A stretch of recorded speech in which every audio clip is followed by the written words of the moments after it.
बिस्मिल्लाहिर्रहमानिर्रहीम। अस्सलाम वालेकुम नाज़रीन, इरफान हाशमी आपको प्रोग्राम दो टोक में खुशामदीद कहता हूँ। और इस्लामाबाद से हमारे साथ मौजूद हैं इब्राहिम राय साहब। राय साहब, अस्सलाम वालेकुम। वालेकुम अस्सलाम। राय साहब, 3 खबरों पर तफसील से हम बात करेंगे। पहली खबर, एक ताकतवर शख्सियत की छुट्टी का फैसला किया गया है। ये शख्सियत कौन है और इनकी तमाम तर तफसीलात जो हैं वो आज के प्रोग्राम में हम शामिल करेंगे। और फिर जनरल बाजवा की शहबाज शरीफ साहब से मुलाकात हुई और इस मुलाकात की तफसीली कहानी भी जो है उसे प्रोग्राम में हम अपने सुनने वालों के सामने रखेंगे। और फिर इमरान खान साहब का एक बयान, मरीम नवाज़ ने कहा कि हमारे ख़िलाफ़ इससे पहले भी एक साजिश की गई, ये साजिश कौन सी थी और अब उन्होंने कौन सा बयानिया बनाया है, इसका भी हाल अहवाल जो है वो प्रोग्राम में हम रखेंगे। और अब नून लीग की सियासत कहाँ पर स्टैंड करती है, ये भी खबर प्रोग्राम में शामिल करेंगे। लेकिन राय साहब, सबसे पहले एक ताकतवर शख्सियत जिसको उड़ाने का फैसला कर लिया गया, घर भेजने का फैसला कर लिया गया, और इसकी बुनियादी वजह उनका अपना कंडक्ट है जो पिछले 1.5-2 बरस से वो पाकिस्तान की सियासी जमातों के साथ उनका रवैया रहा और अब इन्होंने ये फैसला किया है। राय साहब, कुछ तफसील मैं रख देता हूँ और फिर इसके हवाले से जो सवाल है वो भी मैं आपके साथ सामने रखूँगा। 2 असम्बलीज़ के अंदर तहरीके अदम एतमाद की करारदाद लाई जाएगी, यानी आपने उनके ऊपर जो कॉन्फिडेंस है वो नहीं रहा, लिहाजा अब वो अपनी छुट्टी समझें और फिर बाकायदा एक रेफरेंस बनाकर भेज दिया जाएगा। सर, तहफ़्फ़ुज़ात की बुनियादी वजह 13 जमातों की क़यादत थी जो जाकर मिलती है और जिस सियासी जमात के केसेस लगे हुए थे उसको माइनस करके ये मुलाकात हुई। और अब एक ऑब्वियस सी बात है राय साहब कि केस लगा हो एक जमात का और दूसरी जमातें जाकर मिल रही होंगी, तो फिर आप सोचेंगे कि जो एक जानिबदारी और गैर जानिबदारी की जो लकीर है, उसका क्या बनेगा? तो ये शख्सियत कौन-सी हैं राय साहब, ये बताएँ। और अब क्या तरीक़ाकार अपनाया जा रहा है पाकिस्तान तहरीक-ए-इंसाफ की तरफ से और वो लोग जो चाहते हैं कि इस शख्सियत को अब घर भेजा जाए?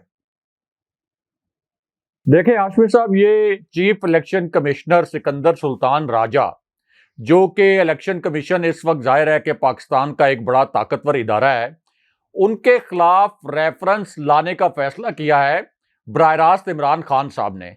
लेकिन हाशमी साहब, इसके अंदर एक ग्लिच भी है। वो ग्लिच ये है कि चीफ इलेक्शन कमिश्नर को और इलेक्शन कमीशन के अरकान को हटाने का जो तरीका है, ये बड़ा कॉम्प्लिकेटेड तरीका है, बहुत ही एक पेचीदा तरीकाकार है। और वो तरीकाकार ये है कि कोई सदर के इंतजामी हुक्म के तहत या किसी भी प्राइम मिनिस्टर के हुक्म के तहत या किसी सेक्रेटरी के हुक्म के तहत चीफ इलेक्शन कमिश्नर को और इलेक्शन कमीशन के जो अरकान हैं, इनको इस तरह से नहीं हटाया जा सकता, क्योंकि आईने पाकिस्तान में इसको एक आईनी ओहदा करार दिया गया था। तो चीफ इलेक्शन कमिश्नर को या इलेक्शन कमीशन के जो अरकान हैं, इनको हटाने का आईनी तरीका यह है और एक ही तरीका है। वो तरीका यह है कि आप सुप्रीम जुडिशियल काउंसिल के अंदर एक आईनी रेफरेंस दायर करें।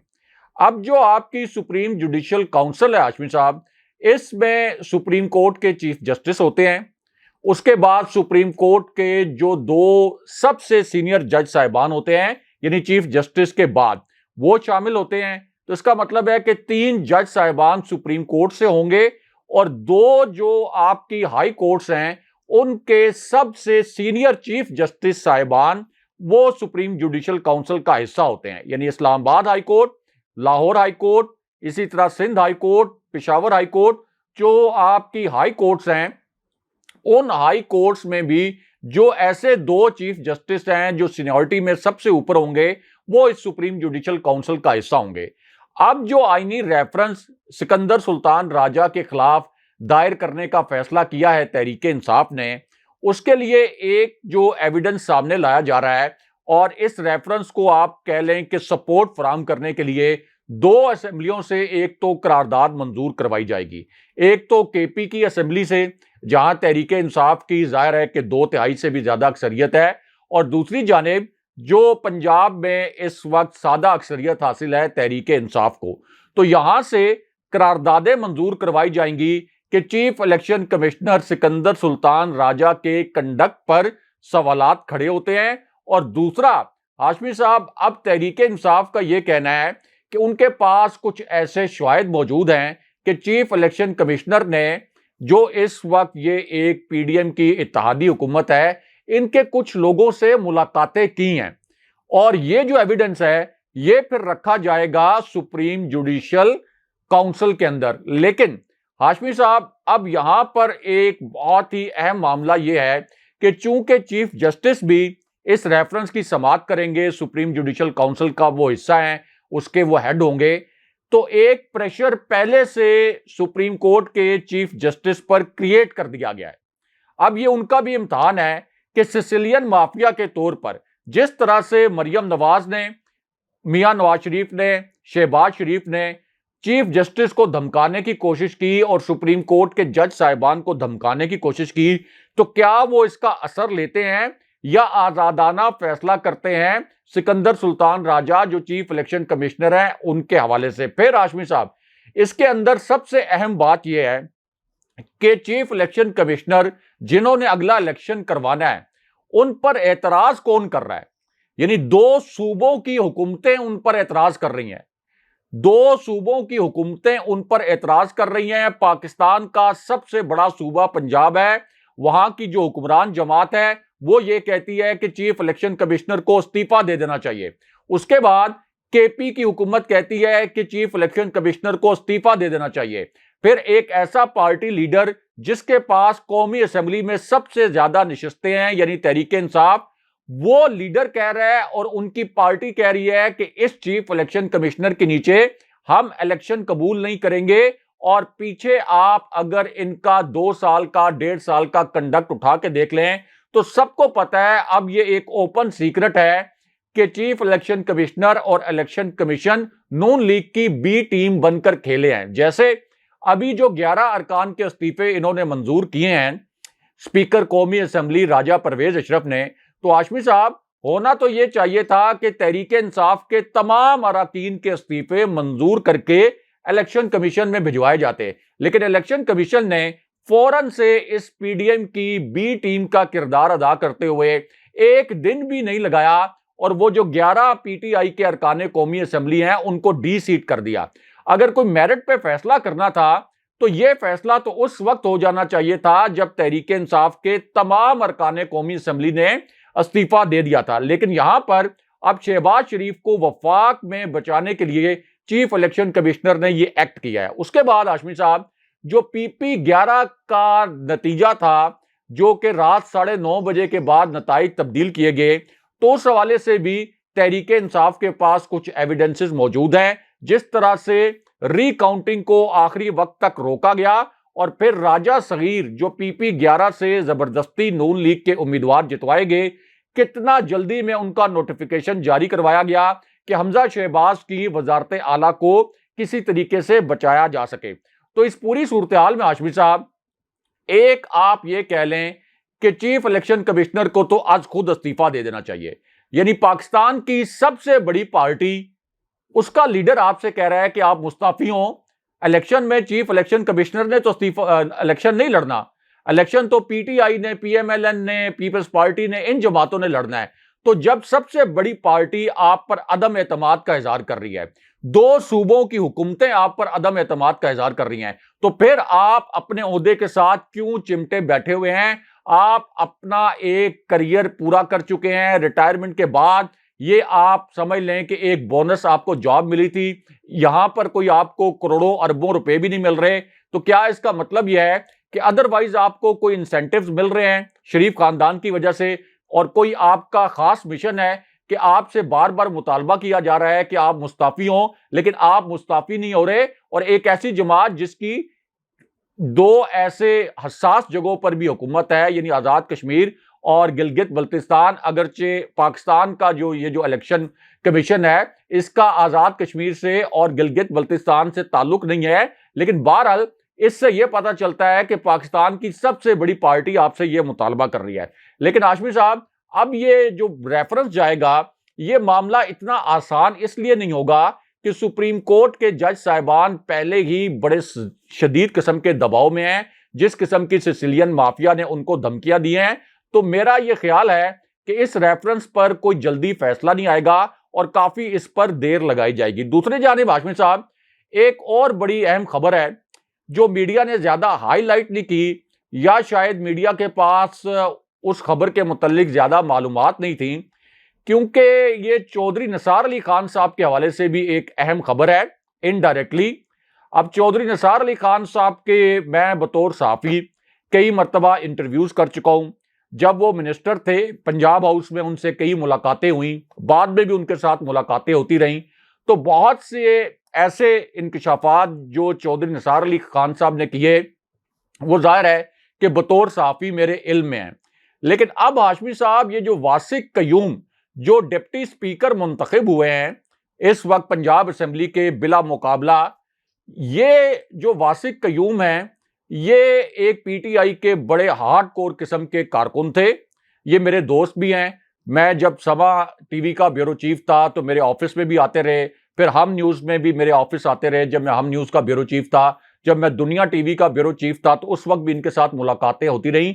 तो बहुत ही हार्ड वर्किंग किस्म के ये पीटीआई के कारकुन थे और बहुत कम लोगों को ये पता है कि वासिक ने असल में चौधरी निसार अली खान साहब को पीपी 12 से शिकस्त दी थी।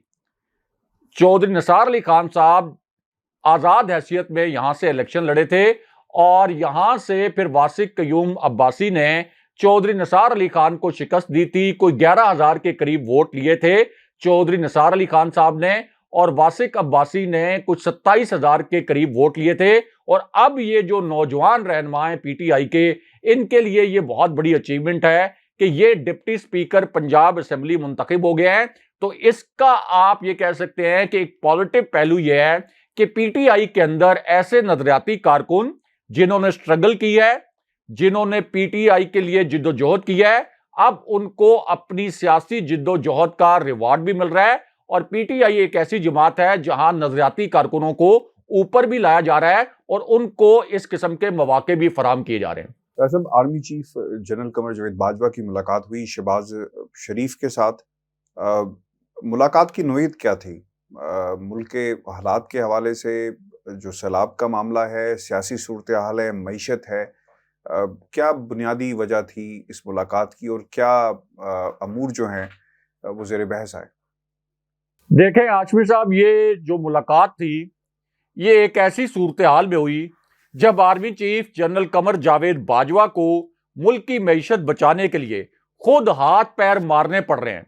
जनरल बाजवा को खुद अमरीकी नायब वजीर खारजा को कॉल करनी पड़ी। उसके बाद हाशमी साहब एक और बड़ी अहम नोयत की कॉल सामने आई है जो कि army chief general Qamar Javed Bajwa और अमरीकी सेंटकॉम के चीफ के दरमियान हुई है। अब यह भी जाहिर है कि एक ऐसी सूरत हाल में जब हमारी मईशत डूब रही है तो इस कॉल की भी बड़ी अहमियत है। और फिर army chief general Qamar Javed Bajwa को चीनी सफीर के साथ भी एक बड़ी हंगामी नोयत की मुलाकात करना पड़ी है। तो एक ऐसी सिचुएशन में जब आपका डॉलर रिकॉर्ड तोड़ सतह पर पहुंच गया और ओपन मार्केट में हाशमी साहब 250 रुपए का फिगर क्रॉस कर गया, आपकी पूरी इकॉनमी बैठ गई। आज के दिन में भी एक आलमी रेटिंग एजेंसी ने आपकी मईशत का जो आउटलुक था उसको माइनस कर दिया। इंटरनेशनल जो मीडिया है, इंटरनेशनल जो मॉनिटरी इंस्टीट्यूशंस हैं, वो ये कह रहे हैं कि पाकिस्तान बहुत तेजी के साथ सिरक रहा है, बहुत तेजी के साथ लुढ़क रहा है श्रीलंका के हालात की जानिब। तो इस पूरी सिचुएशन में आप जरा इमेजिन कर सकते हैं कि शहबाज शरीफ और army chief general Qamar Javed Bajwa की जो मुलाकात हुई है उसके अंदर किस किस्म के मामला डिस्कस हुए होंगे। क्योंकि जनरल बाजवा ने मुमकिना तौर पर यह भी याद दिलाया होगा कि 3.5 माह पहले जब इमरान खान साहब की हुकूमत थी तो इकॉनमी कहां पर थी, यानी कितनी स्टेबल कंडीशन में इनको इकॉनमी मिली थी। दरमियान में कोई इंटरम पीरियड नहीं आया, यानी ये नहीं है कि इमरान खान साहब का टेन्योर पूरा हुआ उसके बाद कोई केयर टेकर सेटअप आया, निगरान सेटअप आया, उस सेटअप के दौरान कोई इकॉनमी कोलैप्स कर गई और इसमें शहबाज शरीफ का कसूर नहीं है। इनको 5.97% ग्रोथ रेट के ऊपर इकॉनमी मिली थी।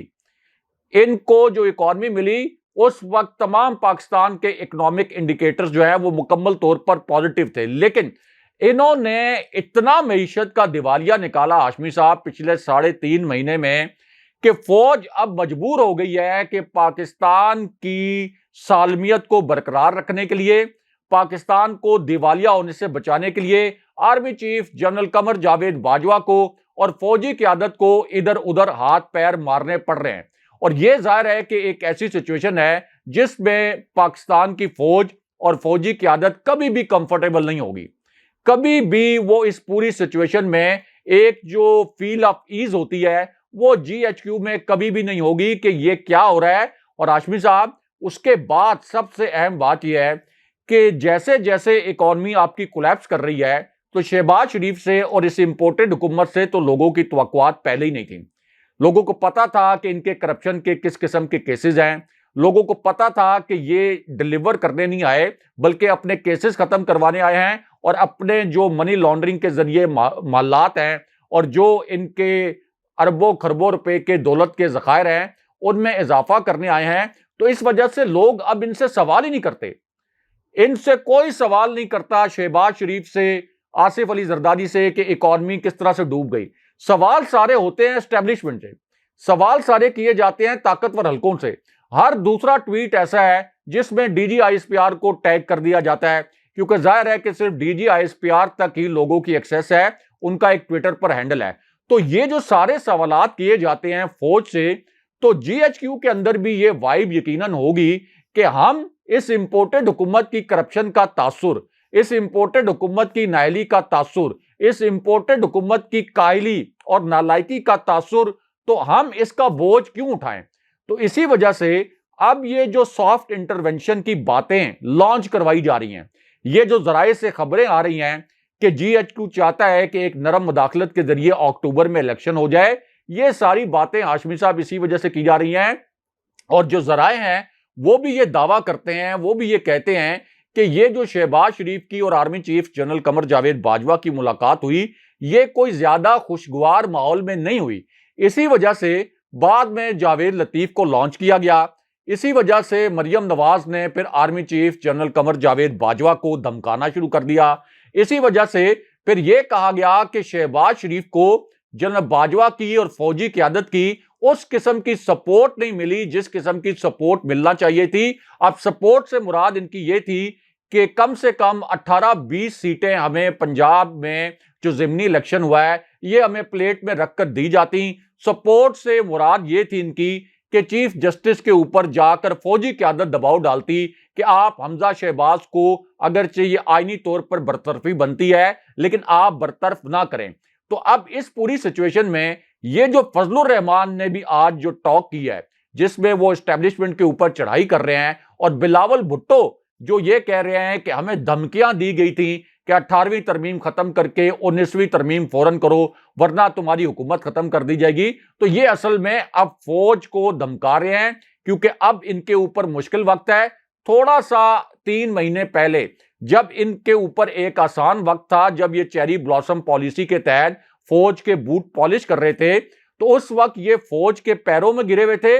अब ये फौज का गला पकड़ रहे हैं, फौज का गिरेबान पकड़ रहे हैं, क्योंकि इनकी नून लीग वालों की ये रवायत है। तो ये इस वजह से ये इस किस्म की खबरें, जावेद लतीफ जैसे करैक्टर्स लॉन्च करवाए जा रहे हैं कि किसी तरीके से फौज को दबाव में लाया जाए और उनसे कहा जाए कि इमरान खान का रास्ता हम तो नहीं रोक सकते, हम 14 जमातें मिलकर इंतखाबी मैदान में हम मुकाबला नहीं कर सकते, तो अब आप हमारी मदद करें वरना हम आपके जो राज हैं वो सारे राज खोल देंगे। राज साहब, खान साहब ने भी कुछ बातें कही हैं और ये एक वेकअप कॉल है पाकिस्तान की अदलिया को और पाकिस्तान के इदारों को। खान साहब ये कहते हैं कि वक्त आ गया है कि निज़ाम अदल अपनी तवज्जो कानून शिकनों और मुजरिम इशराफिया पर मरकूज करे। ये सबसे बड़ा मसला रहा, लोगों को इंसाफ के दायरे में लाना ये बहुत ही एक मुश्किल काम था। और उन्होंने ये भी कहा कि मुल्क भर की जो बार एसोसिएशन से जब उनसे मुलाकात हुई, वो ये कहते हैं कि कानून की हुक्मरानी कौमी तरक्की के एजेंडे का बुनियादी नुक्ता है। अगर कौमी तरक्की उसी सूरत में लाई जा सकती है जब कानून की हुक्मरानी होगी। पीटीआई अदल इंसाफ के क़याम के लिए जो उनकी काविशें हैं वो तकरीबन 26 साल के ऊपर मुहित हैं, सियासी मैदान में रही, मुतहरिक रही, और फिर इसके बाद जो है उन्हें आहिस्ता आहिस्ता कामयाबियाँ जो है वो मिलना शुरू हुई। खान साहब ये भी कहते हैं कि कानून की अमलदारी, रियासती इदारों के माबैन इख्तियारात की दस्तूरी तकसीम का जायज़ा और मुक़्तदर सियासी इत्तेहाद की जानिब अदालत उज़्मा के जजेस के ख़िलाफ़ नफ़रत आमेज़ मुहिम ये गलत काम है और जिस तरह किया गया बाज़ मकासद के लिए उनको हासिल करना कुछ लोगों का टारगेट था। अब माफियाज़ का तसल्लुत है मुल्क के अंदर, इदारे तबाह हो रहे हैं, मुल्क में लाकानूनियत को फ़रोग़ दिया जा रहा है और निज़ाम अदल लोगों को जो है उनके मंतकी अंजाम तक नहीं पहुँचा रहा है। सबसे जो इम्पोर्टेंट बात है, वो अदालतों के हवाले से इमरान खान ने कही है कि इंसाफ होता हुआ नज़र नहीं आ रहा। लाकानूनियत का ज़िक्र किया गया। फिर एक सेपरेशन ऑफ पावर जो हमें अदारे जो है ना इस वक़्त लड़ रहे हैं। आपने देखा होगा अटॉर्नी जनरल ऑफ पाकिस्तान के ऑफ़िस से भी एक बयान जारी किया गया है कल और मेरी इत्तलात के मुताबिक अटॉर्नी जनरल जो है वो इस वक़्त अमेरिका में है अपने निजी दौरे पर और फिर उन्होंने उस मीटिंग के अंदर शिरकत भी की। तो एक तकरार है, एक टकराव है, एक सेपरेशन ऑफ पावर की बात हो रही है, फ़ौज मुदाखलत करती है, अदलिया मुदाखलत करती है, जमहूरियत को चलने नहीं दिया जाता। तो उन्होंने सेपरेशन ऑफ पावर पर जो है वो ज़ोर दिया है। देखिए हाशमी साहब, जिस कानूनी निज़ाम के मुतल्लिक इमरान खान साहब ने इशारा किया है, आप देखें कि शहबाज शरीफ जब प्राइम मिनिस्टर नहीं बने थे तो इनके ऊपर मनी लॉन्ड्रिंग केस में फर्द जुर्म आयद होने वाली थी और 2-3 दिन का ये टोटल खेल था। उसके बाद शहबाज शरीफ को जेल जाना था। अब वो वक्त है और अब का वक्त है, शहबाज शरीफ ना तो अदालत जाते हैं और अदालत जाते भी हैं तो फौरन उनकी हाजिरी की दरखास्त मंजूर हो जाती है, यानी हाजिरी से इस्तिस्ना की दरखास्त, और वो केस 1 इंच भी आगे नहीं बढ़ा। यानी इसका मतलब यह है कि अगर आप बहुत बड़े करप्ट हैं पाकिस्तान के अंदर, अगर आपने 16 अरब रुपए की करप्शन की है, तो उसके बाद आपका केस जब चल रहा होगा, आप ताकतवर हलकों से डील करके या अपने जो सिसिलियन माफिया के तौर पर आपके वसाइल हैं उनको इस्तेमाल करके आप इस मुल्क के हुक्मरान बन जाएं, प्राइम मिनिस्टर बन जाएं, उसके बाद वो जो केस है वो मुकम्मल तौर पर बंद हो जाएगा। यानी एक तो केस आपका उड़ गया, दूसरा आप हुक्मरान भी बन गए। अब ये दोबारा से जो पेश हुए हाशमी साहब, हमजा शहबाज और शहबाज शरीफ, तो आप देखें कि फिर ये हियरिंग जो है ये सितंबर तक चली गई है। यानी ये क्या हो रहा है, ये किस तरीके से वो केस जो डे टू डे हियरिंग होनी चाहिए थी, जो बिल्कुल मंतकी अंजाम तक पहुंच चुका था, जिसके ऊपर चालान जमा करा दिया गया था एफआईए की जानिब से, लेकिन अब सिर्फ एक खाना पूरी होती है और अगली डेट के ऊपर यह हियरिंग चली जाती है। अगली हियरिंग में पता चलता है कि एक नया बहाना बना लिया जाता है और फिर यह हियरिंग आप ये देखते हैं कि मुलतवी होती जाती है। अब शहबाज शरीफ की कमर का दर्द कहां पे है, यानी किस तरीके से अवाम को बेवकूफ बनाते हैं, अवाम को इन्होंने बिल्कुल भेड़ बकरियां समझा हुआ है। उस वक्त ये किस तरह से हर पेशी पर ये कहते थे कि मेरी कमर में दर्द है, मैं इस वजह से इल्तवा ले रहा हूं। अब जब से ये हुक्मरान बने हैं, इनकी कमर का दर्द किधर गया है? और अब हमजा शहबाज वो तो चीफ मिनिस्टर नहीं रहे, तो उनके खिलाफ तो खुदा के लिए कोई केस आगे बढ़ने चाहिए। यानी हमारा जो अदालती निजाम है, सुप्रीम कोर्ट है, चीफ जस्टिस है, इस मामले का क्या नोटिस नहीं लेना चाहिए कि हमजा शहबाज अब चीफ मिनिस्टर नहीं भी रहे? अव्वल तो जाहिर है कि उस वक्त भी उनके खिलाफ केस आगे बढ़ना चाहिए था, तो अब तो ये केस आगे बढ़ना चाहिए। लेकिन हम देख रहे हैं कि हमजा शहबाज के केसेस, आसिफ अली जरदारी के केसेस, इसी तरह शहबाज शरीफ के केसेस, ये मुकम्मल तौर पर एक तरह से फ्रीज कर दिए गए हैं। अब आसिफ अली जरदारी की वो जो पेशियां होती थी वो कहां पे गई? वो आसिफ अली जरदारी जो लाठी पकड़ के ड्रामे करते थे, हाशमी साहब ये इतने बड़े ड्रामाबाज सियासतदान हैं, इस्लामाबाद हाई कोर्ट में जब भी पेश होते थे और फिर ये अपने बच्चों को, अपनी बच्चियों को इस्तेमाल करते हैं, इनको शर्म नहीं आती। यानी ये आसफा भुट्टो को इस्तेमाल करते थे, आसफा भुट्टो ने सहारा दिया हुआ होता था आसिफ अली जरदारी को। इस तरह लगता था कि खुदा ना खास्ता कि पता नहीं यहीं पे आसिफ अली जरदारी को इस्लामाबाद हाई कोर्ट के अंदर कुछ हो जाएगा। इस तरह से आसफा भुट्टो उनको लेके आती थी। व्हील चेयर पे आ रहे हैं आसिफ अली जरदारी, एम्बुलेंस के अंदर आ रहे हैं, यानी एक ऑस्कर अवार्ड याफ्ता अदाकार के तौर पर आसिफ अली जरदारी वहां पे अदाकारी करते थे। लेकिन अब उनकी व्हील चेयर कहां गई है? अब उनकी वो एम्बुलेंस कहां गई है? अब तो वो आधी आधी रात तक एक निशिस्त पर, एक सीट पर बैठ के चौधरी शुजात हुसैन के साथ तस्वीरें खिंचवाते हैं कि देखें मैं यहां पे हुकूमतें गिराने की बनाने की डील्स कर रहा हूं। अब वो कहां गए आसिफ अली जरदारी और उनकी बीमारी? तो ये हमारे अदालती निजाम पे, कानूनी निजाम के मुंह पर एक जोरदार तमाचा है। ये जो सारे मनाजिर इस कौम ने देखे हैं, ये 22 करोड़ अवाम ने देखे हैं, तो इन 22 करोड़ अवाम को भी अपना जो जमीर है, इसी तरह जो अपना शऊर है, एक जो कॉमन सेंस है और एक जो माशरती सेंस है, उसको इस्तेमाल करना चाहिए कि क्या ये लोग आपके हुक्मरान बनने के काबिल हैं? क्या आपको इन लोगों को अपने हुक्मरानों के तौर पर कबूल करना चाहिए, या इनके खिलाफ एहतजाज करके और इनके खिलाफ वोट डालकर इनको निकाल बाहर कर देना चाहिए? क्योंकि ये सारे मनाजिर हमारे अवाम को भी पता है, हमारे अवाम का पैसा लूट कर ये खा गए और उसके बाद जब अदालतों में गए तो बीमार बन गए, उसके बाद डील्स करके दोबारा से हमारे ऊपर मुसल्लत हो गए। अब दोबारा से अपनी नस्ल दर नस्ल बच्चों को भी पाकिस्तानी अवाम पर मुसल्लत करने की तैयारी कर रहे हैं।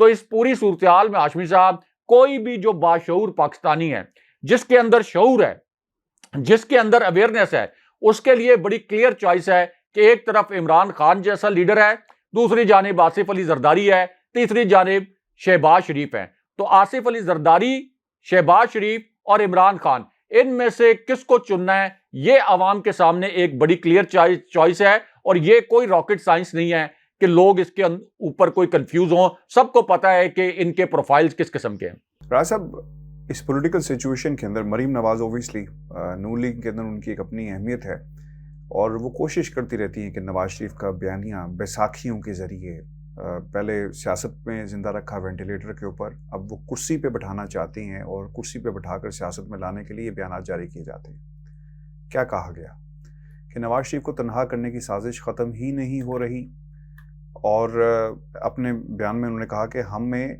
1999 में भी जबर और जुल्म और सितम के आगे डट गए थे और आज भी हमें वैसी ही ज़रूरत है।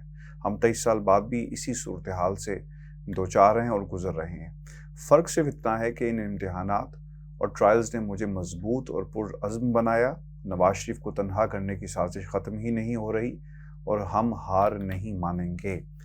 देखिए राय साहब, नून लीग की सियासत जो है ना, वो इस वक्त मुझे नज़र आ रहा है कि दीवार पे लिखा हुआ है कि नवाज शरीफ साहब किसी डील के बगैर पाकिस्तान नहीं जाएंगे। आपको याद होगा इसहाक डार के बारे में कहा गया कि बहुत जल्द मईशत को ठीक करने के लिए आ रहे हैं। क्या हुआ आपके सामने है। और ये भी बहुत इंटरेस्टिंग बात है कि 6 महीने तक के बाद, यानी आफ्टर 6 मंथ, मिफ्ता इस्माइल को जाना ही जाना है। नवाज शरीफ के साथ जो वादे किए गए और जो प्लेट में रख कर जो प्लान पिच किया गया जरदारी साहब की मदद से शहबाज शरीफ ने, वो पूरा होता हुआ नज़र नहीं आ रहा। गम गुस्सा पाया जाता है। सहाफ़ी सवाल करें कि आइंदा इंतखाबात के अंदर आपका उम्मीदवार कौन होगा और टिकट किसे देंगे, तो वो सहाफ़ियों को राय साहब कहते हुए नज़र आते हैं कि टिकट आपको चाहिए।